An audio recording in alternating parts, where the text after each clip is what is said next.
Welcome to my channel child growth point. আজ আমি নিয়ে আসলাম 10টা প্রশ্নের উত্তর, জেনে নিন একে একে। প্রথম প্রশ্ন, আমার বাচ্চা খেতে চায় না কেন?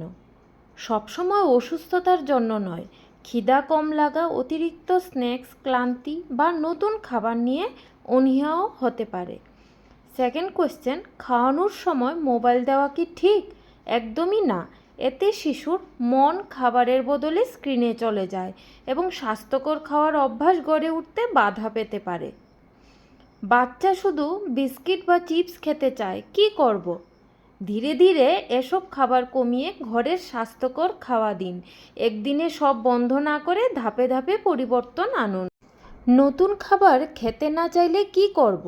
জোর একদমই করবেন না। কয়েকদিন পর আবার অল্প পরিমাণে দিন। একটি নতুন খাবার গ্রহণ করতে অনেক শিশুর একাধিকবার চেষ্টা করতে লাগে। খেতে না চাইলে জোর করে খাওয়ানোটা কি উচিত? একদমই না। এতে খাবারের প্রতি ভয় বা বিরক্ত তৈরি হতে পারে। প্রতিদিন একই খাবার দেওয়া কি ঠিক? না। সুজি, চিড়া, মুগ ডালের চিলা, ডিম, ডাল, সবজি, ফল ইত্যাদি এক এক দিন এক একটা দিন বৈচিত্র্যময় পুষ্টি পাবে বাচ্চা। বাচ্চা খুব অল্প খেলে কি চিন্তার বিষয়? যদি শিশুর বৃদ্ধি, ওজন বা স্বাভাবিক খেলাধুলা ঠিক থাকে তাহলে সবসময় উদ্বিগ্ন হওয়ার দরকার নেই। তবে দীর্ঘদিন ধরে ওজন না বাড়লে চিকিৎসকের পরামর্শ নিন। ফলের জুস দেব নাকি পুরো ফল দেব?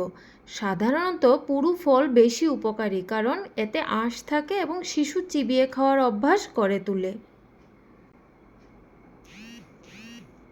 খাবারের সময় কতক্ষণ হওয়া উচিত? সাধারণত 20-30 মিনিটের মধ্যে খাবার শেষ করার চেষ্টা করুন। অনেকক্ষণ ধরে খাওয়ানোর অভ্যাসে পরিণত হতে পারে। খাওয়ার সবচেয়ে বড় নিয়ম কি? জোর নয়, ধৈর্য। নিয়মিত সময়ে স্বাস্থ্যকর খাবার দিন এবং পরিবার একসঙ্গে বসে খাওয়ার অভ্যাসটা গড়ে তুলুন। আমার এই ভিডিওটি যদি আপনাদের ভালো লেগে থাকে অবশ্যই একজন প্যারেন্টসকে শেয়ার করে দেবেন। ভালো লাগলে লাইক করবেন, সাবস্ক্রাইব করবেন।